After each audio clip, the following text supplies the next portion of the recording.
നമസ്കാരം. ജീവിക്കാൻ ആവശ്യമായ ശമ്പളം ആവശ്യപ്പെട്ടുകൊണ്ട് നേഴ്സുമാർ സമരം പ്രഖ്യാപിച്ചിട്ട് ആഴ്ചകളാകുന്നു. 40,000 രൂപ അടിസ്ഥാന ശമ്പളം വേണം എന്നായിരുന്നു ആവശ്യം. 500ഓളം ആശുപത്രികളാണ് UNA ഉള്ളത്. അതിൽ 23 ആശുപത്രികൾ ഒഴികെ ബാക്കി എല്ലാ ആശുപത്രി മാനേജ്മെൻറ്റുകളും യൂണിയനുമായി ചർച്ചയ്ക്ക് വന്നു. ആ ചർച്ചയുടെ അടിസ്ഥാനത്തിൽ 32,000 മുതൽ 62,000 വരെ ഓരോ നേഴ്സിൻ്റെയും സീനിയോറിറ്റി അനുസരിച്ച് ശമ്പളം കൊടുക്കാം എന്ന കരാറിൽ അവരൊക്കെ പിന്മാറി.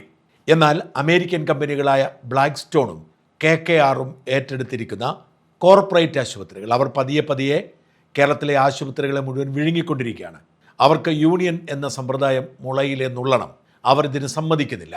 ആസ്റ്റർ ഗ്രൂപ്പും ബേബി മെമ്മോറിയലുമൊക്കെ ഈ അമേരിക്കൻ കുത്തക മുതലാളിമാർ വിഴുങ്ങിയ ആശുപത്രികളാണ്. ഈ ആശുപത്രികൾ സ്വകാര്യ ആശുപത്രി മുതലാളിമാരുടെ സംഘടനയെ വിലക്കെടുത്ത് എന്ന് പറയേണ്ടി വരും. അവരെ പേടിപ്പിച്ച് മുമ്പോട്ട് കൊണ്ടുപോവുകയാണ്. കോട്ടയത്തെ കാരിത്താസും തിരുവല്ലയിലെ പുഷ്പഗിരിയും തൃശ്ശൂരിലെ ജൂബിലിയും അടക്കമുള്ള ആശുപത്രികൾക്ക് ഒത്തുതീർപ്പിന് താല്പര്യമുണ്ടെങ്കിലും ഇവരെ ഭയന്ന് അതിന് തയ്യാറാവുന്നില്ല. ഈ ആശുപത്രികൾക്കുണ്ടാവുന്ന നഷ്ടം പോലും തങ്ങൾ നികത്തിക്കൊള്ളാം എന്നാണ് ഇവരുടെ വാഗ്ദാനം. എന്നാൽ നാളെ ഈ ആശുപത്രികളെല്ലാം ഇവർ വിഴുങ്ങാനിരിക്കുകയാണ് എന്ന് ഇവരാരും തിരിച്ചറിയുന്നില്ലെന്ന് മാത്രം. എന്തായാലും നേഴ്സുമാരുടെ സമരം കോടതിയിലെത്തുന്നു. നേഴ്സുമാരുടെ സമരം നിരോധിക്കണം, എസ്മ പ്രയോഗിച്ച് ഇവരെ അറസ്റ്റ് ചെയ്യണം എന്നാവശ്യപ്പെട്ട് കോടതിയിൽ പോകുന്നു. ബഹുമാനപ്പെട്ട കേരള ഹൈക്കോടതി അവരുടെ വാദം കേൾക്കുന്നു, നേഴ്സുമാരുടെ ഭാഗം കേൾക്കുന്നു. തുടർന്ന് തൽക്കാലത്തേക്ക് സമരം നിർത്തി ചർച്ച ചെയ്യാൻ ആവശ്യപ്പെടുന്നു. എന്നാൽ ഈ 23 ആശുപത്രികൾ അതിന് വഴങ്ങുന്നില്ല. കോടതിയുടെ മീഡിയേഷൻ തിരസ്കരിക്കുക മാത്രമല്ല, ഇവർ നേഴ്സുമാരെ ഭീഷണിപ്പെടുത്താനും തുടങ്ങി. സമരം ചെയ്യുന്ന നേഴ്സുമാർക്കെതിരെ നിയമവിരുദ്ധമായി അച്ചടക്ക നടപടികളെടുത്തു. ഈ സാഹചര്യത്തിൽ UNA കോടതി അലക്ഷ്യ ഹർജിയുമായി ഹൈക്കോടതിയെ സമീപിക്കുന്നു. ഇതോടുകൂടി വിരണ്ടുപോയ ആശുപത്രി മുതലാളിമാർ ചർച്ചയ്ക്ക് തയ്യാറാവുന്നു. എന്നാൽ ചർച്ചയ്ക്കെത്തിയ അവർ നിസ്സഹകരിക്കുകയാണ്. സർക്കാർ ഉത്തരവിറക്കാതെ ഞങ്ങളൊന്നും ചെയ്യില്ല എന്ന നിലപാടിലേക്ക് അവർ മാറുന്നു. അങ്ങനെ ചർച്ച പൊളിയുന്നു. നേഴ്സുമാർ വീണ്ടും സമരം ചെയ്യുന്നു. ഈ സമരം പൊളിക്കാൻ സകല നീക്കങ്ങളുമായി അവർ രംഗത്തെത്തുന്നു. നേഴ്സുമാരെ വിളിച്ച് ഭീഷണിപ്പെടുത്തുകയാണ്.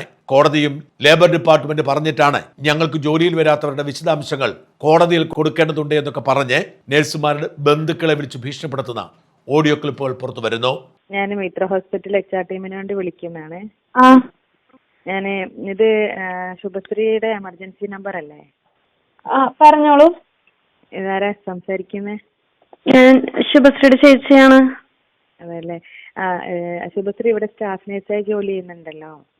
ഇന്ന് അവര് ഡ്യൂട്ടിക്ക് റിപ്പോർട്ട് ചെയ്യില്ലാത്തോണ്ട് ഒന്ന് ജസ്റ്റ് അന്വേഷിക്കാൻ വേണ്ടി വിളിച്ചതാ. നിങ്ങളെ ആളെ വിളിച്ചിട്ട് കിട്ടിയില്ലായിരുന്നു.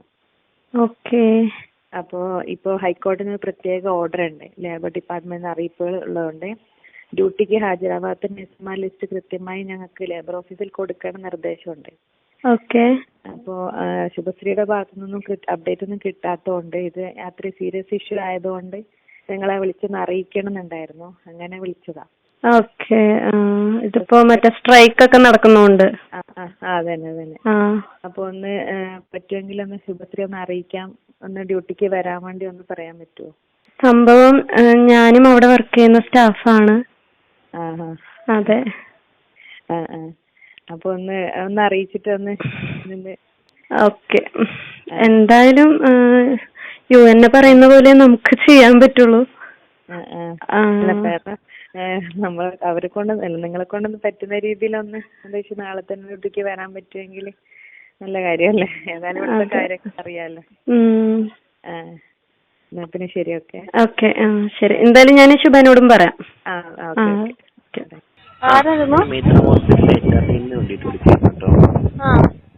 ഇത് അനിറ്റയുടെ എമർജൻസി കോണ്ടാക്ട് നമ്പർ അല്ലേ? അതെ, അനിറ്റയാണ് സംസാരിക്കുന്നത്. അനിറ്റയാണല്ലോ സംസാരിക്കുന്നത്. നമ്മുടെ ഡിപ്പാർട്ട്മെന്റിൽ നിന്ന് കിട്ടിയ ഒരു ഇൻഫർമേഷൻ പ്രകാരം ഒരു കാര്യം കൺവേ ചെയ്യാൻ വേണ്ടിട്ടായിരുന്നു കേട്ടോ. അപ്പൊ ഞാനിപ്പോ മുനീബാണ് നിലവിൽ സംസാരിച്ചുകൊണ്ടിരിക്കുന്നത്. അപ്പൊ ഇന്നലെ ഡ്യൂട്ടിക്ക് വന്നിട്ടുണ്ടായിരുന്നില്ലല്ലോ? ഇല്ല. അപ്പം നമുക്ക് ഇവിടെ ഇൻഫോം ചെയ്യേണ്ടി വന്നിട്ടുണ്ട്, ഒരു ലിസ്റ്റ് കൊടുക്കേണ്ടി വന്നിട്ടുണ്ട് നമ്മുടെ ഇത് പ്രകാരം, നമ്മോട് അറിയിച്ച പ്രകാരം. അപ്പം ഒന്ന് ഡ്യൂട്ടിക്ക് കൃത്യമായിട്ട് നാളെ മുതൽ വരാൻ വേണ്ടി പറ്റുമെന്ന് അറിയാൻ വേണ്ടിയിട്ട് വിളിച്ചതായിരുന്നു. നമ്മൾ ഇൻഫോം ചെയ്തതാണ്, എല്ലാ ടീമിൽ നിന്നാണ് ഇൻഫോം ചെയ്തിട്ടുള്ളത്. അപ്പൊ എന്തെങ്കിലും കൺസേൺസ് ഉണ്ടെങ്കിൽ അവിടെ ഒന്ന് വിളിച്ച് ചോദിച്ചു ഒന്ന് അറിയിക്കാൻ പറ്റുമോ? എങ്ങനെ? എനിക്ക് മനസ്സിലായില്ല എന്താ ഉദ്ദേശിക്കുന്നേന്ന്. ജസ്റ്റ് ഒന്ന് ഇന്നലെ ഡ്യൂട്ടിക്ക് വരാത്തതേ ജസ്റ്റ് ഒന്ന് ഇൻഫോം ചെയ്യാൻ വേണ്ടിട്ട് വിളിച്ചതായിരുന്നു. ഇന്നലെ ഞാൻ ഡ്യൂട്ടിക്ക് കയറിയിട്ടില്ലായിരുന്നു.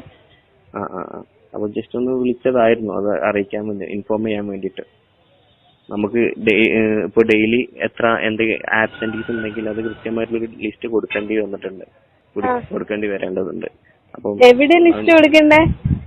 നമുക്കിപ്പം ഹൈക്കോടതിയിൽ നിന്നുള്ള പ്രത്യേക നിർദ്ദേശം പ്രകാരം പിന്നെ ലേബർ ഡിപ്പാർട്ട്മെന്റിൽ നിന്നുള്ള അറിയിപ്പ് പ്രകാരം ഒരു ഡ്യൂട്ടിക്ക് ഹാജരാത്ത നേഴ്സുമാരുടെ ലിസ്റ്റ് കൃത്യമായിട്ട് എല്ലാ ദിവസവും ഞങ്ങൾക്ക് ലേബർ ഓഫീസിലേക്ക് കൊടുക്കാനുള്ള നിർദ്ദേശമുണ്ട്.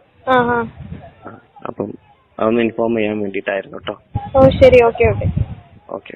മൈത്ര ബേബിയിലെ മാനേജർമാരാണ് നഴ്സുമാരുടെ കുടുംബാംഗങ്ങളെ പോലും ഇങ്ങനെ ഭീഷണിപ്പെടുത്തി സമരം ഇല്ലാതാക്കാൻ ശ്രമിക്കുന്നത്. കോടതിയാണ് കുഴപ്പമാണ് എന്നൊക്കെ വരുത്തി തീർത്ത് നഴ്സുമാരെ പിൻവലിപ്പിക്കാനാണ് നീക്കം. ആസ്റ്റർ പോലെയുള്ള കോർപ്പറേറ്റ് ആശുപത്രികൾ നഴ്സുമാർക്കെതിരെ കർശനമായ അച്ചടക്ക നടപടിയെടുത്ത് അവരെ പിന്തുണപ്പിക്കുന്നു. ഇതിനിടയിൽ വയനാട്ടിലെ വിംസ് മെഡിക്കൽ കോളേജ് അവരാണ് നഴ്സുമാർക്ക് ഏറ്റവും കുറച്ച് ശമ്പളം കൊടുക്കുന്നത്. അവർ ദാരിദ്ര്യത്തിൻ്റെ കഥയൊക്കെ പറഞ്ഞ് എക്കാലത്ത് നഴ്സുമാരെ അവഗണിക്കുകയാണ്. BJP കാരണമാണ് നഴ്സുമാർക്ക് ശമ്പളം കൊടുക്കാത്തത്. BJP ഭരണത്തിലിരിക്കുന്നിടത്തോളം കാലം നഴ്സുമാരുടെ ശമ്പളം കൊടുക്ക് നടക്കില്ല എന്ന് പറഞ്ഞ് അവരുടെ ഡെപ്യൂട്ടി മാനേജർ ഷാനവാസ് പറഞ്ഞ ഓഡിയോ ക്ലിപ്പ് ലീക്കാവുന്നു. ആരോഗ്യ ഇൻഷുറൻസ് കിട്ടുന്നത് നിങ്ങൾക്ക് അറിയാലോ. ആരോഗ്യ ഇൻഷുറൻസ് ആണ് മുഴുവൻ ഉള്ളതെന്ന് അറിയാലോ. 57 കോടി രൂപ കിട്ടും. അത് ഈ സംസ്ഥാന സർക്കാരിന് BJP ആയിട്ടുള്ള ഒരു തെറ്റ് കാരണം തരുന്നില്ല. BJP ഭരിക്കുന്നിടത്തോളം കാലം നമുക്ക് ആ പൈസ കിട്ടാൻ പോകുന്നില്ല. ഇങ്ങോട്ട് കൊടുക്കൂല, കേരളത്തിന് കൊടുക്കാത്തതുകൊണ്ട് നമുക്ക് കിട്ടൂല. 10 കോടി രൂപയാണ് ശമ്പളത്തിന് മാത്രം കൊടുക്കുന്നത്. ആ 10 കോടി എങ്ങനെ കിട്ടുന്നു കൊണ്ട് അറിയാം. നിങ്ങൾ ഓരോ മാസം കൂടുമ്പോൾ ഓവർ ഡ്രാഫ്റ്റ് അറിയാലോ. അതിന്റെ മുകളിൽ സ്പെഷ്യൽ കൺസിഡർ വെച്ചിട്ടാണ് നമ്മൾ 4-5 കോടി കിട്ടുന്നത്. ഇപ്പം ബാങ്ക് മാക്സിമം അവർ തരില്ല.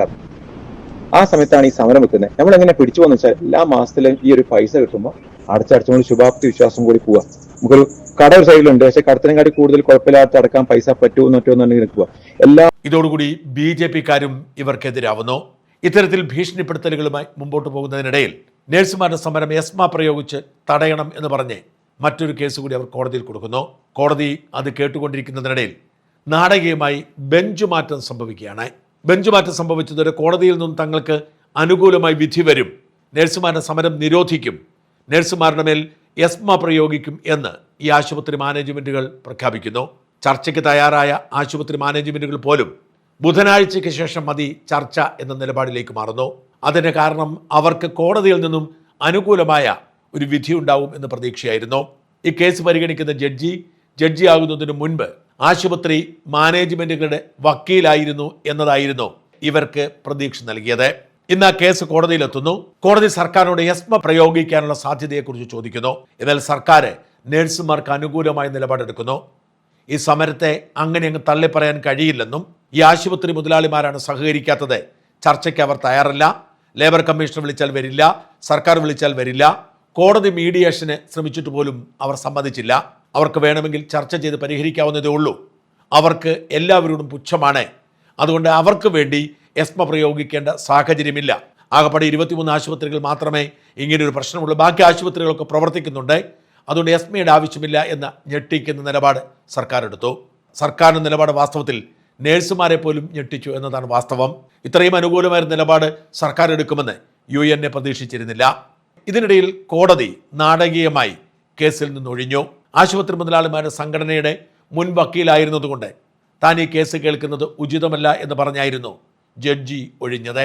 ഇതോടെ ജഡ്ജി സ്വന്തമാണ്, അനുകൂലമായ നിലപാട് കിട്ടും എന്ന് പ്രതീക്ഷിച്ച് കാത്തിരുന്ന ആശുപത്രി മുതലാളിമാർ ആകപ്പാടെ നാണം കെട്ട് പിന്മാറി.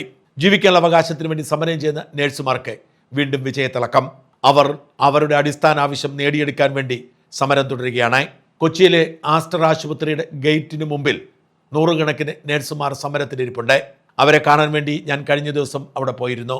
ഓട്ടോറിക്ഷ സ്റ്റാൻഡ് ഒഴിഞ്ഞ് നഴ്സുമാർക്ക് സമരം ചെയ്യാൻ അവസരമൊരുക്കി കൊടുത്ത ഓട്ടോറിക്ഷക്കാരെ ആദ്യമേ അഭിനന്ദിക്കാതിരിക്കാൻ നിവൃത്തിയില്ല. അന്ന് ഞാൻ അവിടെ നടത്തിയ 6-7 മിനിറ്റുള്ള ഒരു പ്രസംഗം തൽക്കാലം പുറത്തുവിടാത്തത് ആസ്റ്റർ മാനേജ്മെന്റ് ചർച്ചയ്ക്ക് തയ്യാറായി പ്രശ്നം പരിഹരിക്കുന്നെങ്കിൽ പരിഹരിക്കട്ടെ എന്ന് കരുതി മാത്രമാണ്. എന്തായാലും നഴ്സുമാരുടെ സമരം തളരാതെ മുമ്പോട്ട് പോകുന്നു, പ്രതികാര നടപടികളെ അതിജീവിച്ചുകൊണ്ട്.